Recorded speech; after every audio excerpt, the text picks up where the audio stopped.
오늘 제 설교 제목은 어린아이와 같이입니다. 오늘 우리가 함께 읽은 성경 본문의 말씀을 보면 사람들이 예수님의 만져주심을 바라고 어린아이들을 데리고 나왔습니다. 근데 제자들이 그 부모를 꾸짖었습니다. 왜 제자들이 아이를 데리고 나온 그 부모를 꾸짖었을까요? 그 이유는 어른들이 애들까지 데리고 예수님께 나왔기 때문입니다. 그 당시에 예수님께 치료받고 싶어하는 병자들이 참 많았습니다. 제자들은 예수님 만나러 온 수많은 사람들 때문에 제자들은 스트레스를 받고 있었습니다. 병원에서 일하신 분들은 아마 사람들 때문에 오는 스트레스 아마 잘 알 것입니다. 의사 만나려고 기다리는 사람들이 너무 많을 때 병원에서 일하는 사람들은 스트레스를 받습니다. 그래서 먼저 온 사람들 순번 계속 정해주고 어디가 아픈지 물어보고 거기에 너무 기다리다 지쳐서 항의하는 사람들까지 있으면 이 병원에서 일하는 사람들은 스트레스가 쌓입니다. 기다리는 줄은 줄어들지 않고 사람들이 계속 몰려와서 쉬지 못하고 사람들 만나야 하기 때문에 스트레스가 쌓이는 것입니다. 거기다가 부모가 말이에요. 애들까지 병원에 데리고 와서 아이들이 병원 안을 여기저기 뛰어다니고 막 시끄럽게 하면 이 애들 때문에 더 스트레스 받게 됩니다. 그런 아이들보다도 더 큰 스트레스 받는 것은 그 애들 부모님들 때문에 그래요. 병원에 어린애들까지 데리고 오는 부모들, 그리고 아이들이 떠들고 막 병원 뛰어다니는데 주의를 주기는커녕 방치하는 부모들 때문에 병원에서 일하는 사람들이 더 스트레스를 받습니다. 박물관이나 예술품 전시실에 아이들이 막 함부로 만지거나 뛰어다닙니다. 그런 것을 제지하고 주의 주어야 할 부모들이 그냥 애들 멍하니 그냥 보고만 있습니다. 그러다가 참다 못해 옆에 계신 어른이 아이에게 야 만지지 마 하고 주의를 주면 그 개념 없는 부모는 왜 남의 아이에게 주의를 주냐고 막 그렇게 따집니다. 함부로 만지는 아이보다 예술품 함부로 만지지 말라고 가르치지 않는 그 부모 때문에 더 화가 납니다. 아이가 무슨 죄가 있겠습니까? 제대로 가르치지 않는 그 부모의 잘못인 것입니다. 지금 예수님께서 많은 사람들에게 설교하시고 계셨는지 모르겠습니다.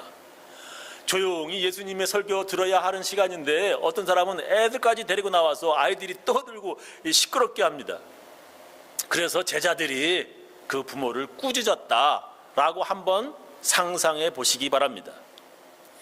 근데 예수님의 반응이 좀 이상합니다. 오늘 읽은 말씀이죠. 예수께서 보시고 분이 여겨 이르시되, 분이 여겨 어린아이들이 내게 오는 것을 용납하고 금하지 말라. 하나님의 나라가 이런 자의 것이니라. 예수님께서 분이 여기셨다라고 기록합니다. 다른 성경 번역들을 보면 예수님께서 화를 내셨다, 노하셨다, 분개하셨다라고 번역을 했습니다. 아니 그게 예수님을 화나시게 분개하실 정도의 일이냔 말이에요. 저는 좀 예수님의 반응이 좀 이상하고 왜 예수님께서 이렇게 분개하셨을까 궁금했습니다. 왜 예수님은 아이들 데리고 나온 부모를 꾸짖는 제자들 때문에 분노하셨을까요? 그게 뭐 그렇게 예수님께서 분노하실 정도는 아닌 것 같은데 말입니다. 왜 예수님은 화를 내셨을까요? 첫 번째는 이기적인 생각 때문에 그렇습니다. 전에 우리 교회에서 실제로 있었던 일인데요. 아마 그 일들을 알고 계신 분이나 기억하시는 분들도 아마 이 계중에 있으실 것입니다. 어떤 분이 교인들과 함께 회의할 때 이런 말 했습니다. 아이들과 함께 있는 그 예배 초반에 아이들이 떠드는 것 때문에 집중이 안 되고 은혜가 되지 않는다. 저는 그분에게 듣기 싫은 소리를 드렸고 그래서 그분은 다른 교회로 가셨습니다. 또 어떤 분은 아이들이 교회 친교실에서 막 뛰어다녀서 내가 넘어져 다칠 뻔했다. 아이들 부모는 교회 친교실에서 아이들을 뛰어다니지 않도록 해야 한다. 그렇게 부모들이 자기 아이들을 관리하지 못하면 나는 이 교회에 다닐 수 없다. 그래서 저는 그분에게 아이들 좀 이해하시라고 했지만 기어이 다른 교회로 떠나셨습니다. 여러분, 교회들마다 그 교회의 문화가 다르고요. 교회들마다 특징이 있습니다. 어떤 교회는 미국 남편들은 영어권 예배, 한국어 회중들은 한국 사람들끼리 따로 모입니다. 그리고 아이들은 또 아이들대로 나누어서 예배드립니다. 그런 교회는 큰 교회죠. 우리 교회는 작은 교회입니다. 그래서 우리 교회는 그렇게 각 회중이 따로 예배 드릴 공간도 없고 사람도 많지 않습니다. 그래서 예배 드릴 때 모두 같이 모이고요. 아이들은 예배 초반에 모였다가 사모님 아이들 영어 설교 듣고 성전에서 나갑니다. 우리 교회는 아이들 영어 회중, 한국어 회중 모두 모였다가 아이들만 먼저 나가는 예배 특징을 가진 교회입니다. 그래서 서로가 이해하고 참아 주어야 모임이 가능한 교회입니다. 어떤 분은 한국어 회중, 영어 회중이 함께 모이는 것은 이해가 된다. 그러나 아이들은 처음부터 따로 모이는 것이 더 낫지 않겠나 라고 말합니다. 왜냐하면 성전 안에서 함께 예배드리면 애들이 시끄럽고 예배드리는데 방해된다는 것입니다. 그 이야기 들으면 한편으로 예배에 집중하겠다, 말씀 듣는데 은혜 받는데 집중하겠다, 좋은 말인 듯 들립니다. 그러나 제게는 자기만 생각하는 이기적인 사람의 말로 들립니다. 만약에 예배 시작부터 끝까지 아이들과 계속 있어야 한다면 그 말이 일리가 있지요. 그런데 겨우 길어야 15분 아니면 20분 정도인데 그것도 못 참아준다? 이거는 이기적인 생각입니다. 아이들은 교회에 와서 뭘 배워야죠? 예배 드리는 것을 배웁니다. 제 경험으로 아이들이 예배를 제대로 배울 수 있는 가장 좋은 방법은 어른들 예배에 참석하는 것입니다. 아이들은 어른들 예배에 참여해서 한 10분, 15분 정도를 조용히 하는 것부터 배우는 것입니다. 그리고 아이들은 예배 중에 아이들 설교 들으면서 또한 듣는 연습을 하는 거예요. 저는 사모님에게 아이들 설교는 길게 하지 마면 안 돼. 5분 정도 짧게 하라고 말합니다. 왜냐하면 아이들은 5분 넘어가면요 집중하기 힘들기 때문입니다. 그리고 설교 듣고 나가서 아이들은 재미있게 놀면서 성경을 배우는 시간을 갖게 합니다. 저는 주일학교 선생님들에게 제 딸들 있죠. 큰애 담비, 은비, 송비 이렇게 해가지고 이제 주일학교 선생을 했는데 애들 그림 그리기와 만들기 하면서 아이들에게 성경을 가르치라고 제가 말해 주었습니다. 그리고 그것도 하기 싫어 막 싫어하는 애들은 억지로 잡아두지 말고 억지로 자리에 앉히지 말고 그냥 놀게 놔두라고 했습니다. 왜냐하면 어릴 적 제 경험 때문에 그렇습니다. 저는 목사의 아들로 어릴 적부터 교회 다녔습니다. 저는 목사의 아들이지만 어릴 적에 주일날 교회 가는 게 그렇게 싫었습니다. 왜? 교회 가서 설교 듣는 것이 너무너무 지겨웠기 때문이었습니다. 제가 어릴 적에는 말이죠, 교회에서 떠들면 선생님들이 학교처럼 아이들에게 조용히 해 이놈아 막 그렇게 혼내고 말이죠, 교회에서 친구들과 장난치면 손 들고 서 있으라고는 교회에서 벌까지 서게 했습니다. 요즘에는 그렇게 않겠죠. 특별히 아이들 설교 드릴 때는 정말 고문 시간이었습니다. 아이들한테 어린 아이들 앉혀놓고 30분씩 설교한다고 하는 것은 정말 아이들 교회 다니기 싫게 만드는 것입니다. 그렇게 힘들게 참여가면서 어린이 예배 30분 설교 들으면서 예배 1시간 드리고 나서 친구들하고 함께 놀고 싶은데 또 나이별로 이렇게 따로 각반으로 나누어져서 성경 배우는 분반 성경 공부 시간을 합니다. 요즘에는 안 하는지 모르겠지만 어쨌든 그랬습니다. 그 시간은 더욱 아이들을 고문하는 시간입니다. 꼼짝없이 자리에 앉아 있어야 돼요. 30분 넘게 성경 공부해야 됩니다. 정말 재미없게 가르치는 성경 공부 시간이었고 아이들을 너무도 짜증나고 실증나게 만드는 어린이 예배 시간이었습니다. 저는 나중에 목사가 되면 절대 그렇게 하지 않으리라 결심했습니다. 그래서 우리 교회는 아이들이 어른들 예배에 조용히 하는 훈련 받으면서도 아이들 설교는 재미나게 파워포인트 보면서 들으면서 그리고 아주 짧게 어린이 설교를 합니다.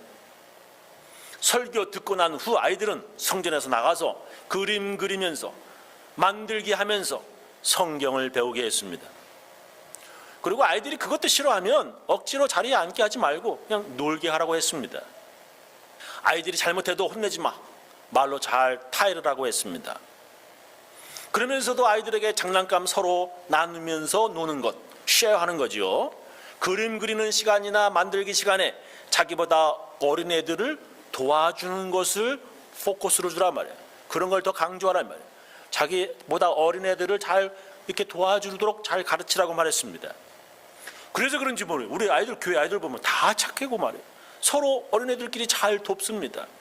그래서 그런지 우리 교회 아이들은 저의 어릴 적과 달리 애들이 교회 오는 것을 좋아하는 것 같습니다. 저는 주일 가끔 교회에서 아이들하고 막 놀면서 말이에요, 제가 이렇게 관찰해 보면 조금 큰 아이들이 자기보다 어린 아이들이 다치지 않도록 이렇게 보살펴 주는 거 보고 아이고 잘 됐구나, 잘하는구나 하고 깜짝 놀랍니다. 아이들도, 우리 교회 어른들도 아기들을 사랑하고 예뻐합니다. 주일 예배 시간을 보시면 다 아시겠지만 이렇게 아이들과 함께 예배 드리는 시간이 아주 짧습니다. 그런데 그 정도로 짧은 어린이와 함께하는 그 예배 시간도 싫다 하는 어른들 보면 이거는 이기적인 사람으로 보입니다. 만약 그런 분이 믿음 연약한 사람들에게 권고해야 되는 권사님이라면 더욱더 저는 이기적인 사람으로 보입니다. 그런 사람은 자기 아이들은 귀하고 남의 아이들은 하찮게 여기는 그런 이기적인 사람으로 보입니다. 그런 사람 때문에 아이들 데리고 교회에 온 사람들, 부모들이 마음이 아픈 것입니다. 예수님께서 아이들을 교회에서 얼마나 소중하게 여겨야 하는지 이렇게까지 말씀하셨습니다. 마태복음 18장 1절 현대인의 성경을 읽겠습니다. 그때 제자들이 예수님께 와서 하늘나라에서는 누가 가장 위대합니까? 누가 가장 큽니까? 하고 물었다. 그래서 예수님은 한 어린아이를 불러 그들 가운데 세우고 이렇게 말씀하셨다. 내가 분명히 말해둔다. 너희가 변화되어 어린아이와 같이 되지 않으면 결코 하늘나라에 들어가지 못할 것이다. 그러므로 하늘나라에서 가장 위대한 사람은, 하늘나라에서 가장 큰 사람은 이 어린애처럼 자기를 낮추는 사람이다. 누구든지 내 이름으로 이런 어린아이 하나를 영접하면 곧 나를, 예수님을 영접하는 것이다. 그러나 누구든지 나를 믿는 이 어린아이 하나를 죄짓게 하는 사람은, 실족해 하는 사람은 차라리 목에 큰 맷돌짝을 달아서 깊은 바다 빠져 죽는 것이 더 낫다. 예수께서 너희가 변화되어 어린아이와 같이 되지 않으면 결코 하늘나라에 들어가지 못할 것이다. 누구든지 내 이름으로 이런 어린아이 하나를 영접하면 곧 나를 영접하는 것이다 라고 말씀하셨습니다. 이런 어린애 하나, 교회에서 이 어린애 하나 잘 대접하는 것은 예수님 대접하는 것이라고 말씀하셨습니다. 그리고 이런 어린아이 하나를 실족해 하면, 어린아이 하나를 교회에서 마음 아프게 하면 그 사람은 차라리 목에 큰 맷돌 달고 바다에 빠져 죽는 것이 낫다. 이렇게 예수님께서 말씀하셨습니다. 교회에서 어린아이 하나라도 마음 아프게 해서는 안 됩니다. 교회에 자기 혼자 달랑 나오는 사람들 중에 말이에요, 이기적인 사람들이 아기들 데리고 나오는 부모들이 얼마나 힘든지 알지 못합니다. 자기 혼자 그냥 나오면 되지만 아이들 데리고 나오려면 여러 가지 준비를 해야 합니다. 아이들 기저귀 가방, 우유, 갈아입힐 옷, 스트롤러 등등 아기 때문에 엄마가 챙겨야 할 것이 얼마나 많습니까? 저는 우리 아이들에게, 우리 딸들에게, 야, 그렇게 애들 데리고 교회 오면 빨리 주차장으로 나가서 파킹장 가서 애기 데려오는 걸 도와줘 라고 말했습니다. 그리고 집에 돌아갈 때에도 아이들 차에 태우는 거 도와주라고 말했습니다. 한번 입장을 바꿔놓고 한번 생각해봐 라고 제 아이들에게 말했습니다. 너희들이 아기들 데리고 교회 왔는데 아무도 자기 애기 이뻐해 주지 않고 거들떠 보지도 않는다면 기분 나쁘겠지? 그러니까 교회 오는 아이들도 모두 귀하게 여기고 예뻐해 줘야 한다. 아기 엄마들이 아기뿐만 아니라 다른 것도 가지고 차에서 들어와야 하는 것이 많기에 우리 교회 교인들도 아기 엄마가 교회 오면 빨리 주차장에 나가서 도와주시기 바랍니다. 예수님께서 기뻐하시는 일입니다. 저는 그렇게 어린아이들을 데리고 오는 사람들 보면 얼마나 감사한지 모릅니다. 목사인 저는 감동이 되어서 예배 시간에 그 아이들을 막 축복기도 하고 싶은 마음이 속에서부터 끓어오릅니다. 그런데 자기만 달랑 혼자 교회 오는 사람이 여러 가지 준비를 해야 교회 올 수 있는 애기들 부모를 비판하고 꾸짖는다면 예수님도 싫어할 것입니다. 예수님이 그래서 제자들에게 화내시고 분노하신 것입니다. 자기만 아는 이기적인 사람들에게 예수님은 화가 나신 것입니다. 교회는 이런 이기적인 사람들이 참 다니기 힘든 곳입니다. 교회는 서로 이해하고 참아주고 서로가 서로를 높여주는 것을, 그런 것을 배우는 것이 바로 교회입니다. 교회는 자기보다 약한 사람들을 돌봐주고 도와주는 것을 배우는 곳이 바로 교회입니다. 예수님은 자기보다 약한 사람들을 무시하고요, 자기보다 못한 사람들을 멸시하는 사람들을 예수님은 아주 특별히 싫어하셨습니다. 예수님은 약한 자와 가난한 자, 그리고 병든 자와 죄인들을 사랑하셨습니다. 특히 그 당시 사람들이 무시하던 여자들과 아이들을 예수님은 그렇게 반겨주셨습니다. 그래서 그런지 그 어떤 종교보다도 이 기독교가 여성과 어린아이의 인권을 존중하는 종교가 되었습니다. 여러분 뉴스 보시면 잘 아시겠지요. 이슬람, 모슬림, 힌두교, 인도의 힌두교, 불교 국가, 그런 국가보다도 이 기독교 국가들에서 여성과 아이들의 인권이 더 존중되는 것 아마 다들 아실 것입니다. 예전에 한국도 그렇게 여성과 아이들의 인권이 낮아졌습니다. 그러나 기독교가 한국에 들어온 후로는 여성과 아이들의 인권이 크게 높아졌습니다. 오래전 한국에서 약장사들이 하는 말도 애들은 가, 애들은 집에 가 이랬었죠. 근데 교회는 여자하고 아이들 막 환영하고 존중했습니다. 오래전부터 한국에서 여성과 아이들 인권이 존중받게 된 것은 바로 이런 기독교의 영향이 큽니다. 예수님은 교회에서 약한 자와 가난한 자, 그리고 여자와 어린아이들을 무시하거나 멸시하면 예수님이 그렇게 화가 나신다 하는 것을 오늘 우리가 함께 읽은 성경 본문에서 말씀하시고 있습니다. 자, 두 번째, 왜 예수님께서 그렇게 분이 여기고 막 화를 내셨을까요? 두 번째는 믿음이 없기 때문에 그렇습니다. 어떤 분은 자기 아이를 교회에 데리고 오지 않습니다. 특히 한국에서는 애들 공부해야 한다고, 애들 대학 준비해야 된다고 자기 아이들에게 교회 오지 말라고 하는 분들도 계십니다. 그런 분들 보면 참 복받겠다고 하는 욕심이 참 부족해 보입니다. 성경에 예배드리는 곳에 하나님께서 강림하셔서 복을 주시겠다고 약속하셨습니다.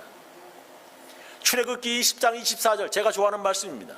내게 토단을 쌓고 그 위에 너의 양과 소로 너의 번제와 화목제를 드리라. 내가 물은 내 이름을 기념하게 하는 곳에서 네게 강림하여 복을 주리라. 하나님께서 분명히 약속하셨습니다. 하나님의 이름을 부르며 예배드리는 곳에 하나님께서 강림하셔서 복을 주시겠다고 약속하십니다. 예배드리는 곳은 하나님의 복을 받는 곳입니다. 그래서 예배드리러 나오는 사람은 반드시 믿어야 할 것 있는데 뭐냐면 상 주시고 복 주실 것을 반드시 믿어야 합니다. 히브리서 11장 6절, 믿음이 없이는 기쁘시기 못하나니 하나님께 나아가는 자는, 예배드리러 나오는 자는 반드시 믿어야 돼. 그가 계신 것과 또한 그가 자기를 찾는 자들, 이렇게 나오는 자들에게 상 주시고 복 주시심을 믿어야 할지니라 그랬어요. 이런 믿음이 없으면 그 예배는 헛이에요. 헛예배예요. 헛예배. 믿음이 없이는 하나님을 기쁘시게 못합니다. 하나님께 예배드리러 나아가는 자는 자기를 찾는 자들에게 상 주시심을, 복 주시는 분을 반드시 믿어야 한다 말씀하셨습니다. 믿음이 없으면 그 예배는 헛수고고요, 헛예배가 되는 것입니다. 믿음이 있으면 아이들 예배에 데리고 나오는 것입니다. 그래서 믿음의 사람들은 하나님의 약속을 반드시 믿고 자기 아이들을 데리고 예배에 나오는 것입니다. 예수님께서 만져주시면 복 받을 것이라고 하는 믿음을 가지고, 그 믿음 가지고 아이들을 데리고 나오는 것입니다. 그런데 어떤 사람은 그 예수님 만져주신다고 내 아이가 무슨 복이 생기나? 교회 예배 드리면 우리 애에게 떡국물 생기나? 믿지 않습니다. 아니, 그런 믿음이 없는 것으로 그냥 끝나지 않고 말이에요, 믿음을 가지고 아이를 데려온 사람들을 꾸짖는다 하는 것은 예수님께서 보실 때 화가 나시는 거란 말이에요. 믿음도 없는 것이 믿음 있는 사람들을 꾸짖는다 이 말입니다. 그런 믿음의 사람을 믿음 없는 제자가 꾸짖고 있으니 예수님이 화가 나시는 것입니다. 또 어떤 분은 자기 아이들이 아직 어려서 성경 말씀을 들어도 이게 나이가 어려서 아직 깨닫지 못하기에 좀 나이 들어서 교회 다니라 하고 말했다고 합니다. 좀 나이 들면 들을 줄 알고요, 들을 수도 있고 이제 하니까 애들은 막 뛰어다니니까 못 듣잖아요. 듣고 나서 생각도 하는 나이, 그런 나이에, 깨달을 수 있는 나이에 애들한테 교회 다니라고 했다는 것입니다. 그런 분들 보면 자기 아이 세례 받는 것조차도 좀 나이가 들면 받는 것이 좋다라고 생각을 합니다. 어린 나이보다 예수님을 주님으로 영접한다는 것이 무엇인지 깨달을 수 있는 그런 적당한 나이에 세례 받는 것이 좋다라고 하는 것입니다. 세례가 뭡니까? 세례는 구원받은 표시라고 성경은 기록했습니다. 베드로전서 3장 21절, 물은 예수 그리스도의 부활하심으로 말미암아 이제 너희를 구원하는 편이 곧 세례라 그랬습니다. 육체의 더러운 것을 제하여 버림이 아니요 오직 선한 양심이 하나님을 향하여 찾아가는 것이라 하셨습니다. 세례는 구원의 표시, 심볼이에요. 예수님이 이렇게 말씀하셨죠. 믿고 세례를 받는 사람은 구원을 얻을 것이요 믿지 않는 사람은 정죄를 받으리라 하셨습니다. 세례 받는 사람은 구원을 얻을 것이라고, 믿지 않는 사람은 정죄받을 것이라고 말씀하셨습니다. 아이가 어찌 될지, 혹여라도 아이에게 무슨 일이 일어날지 그 누가 알겠습니까?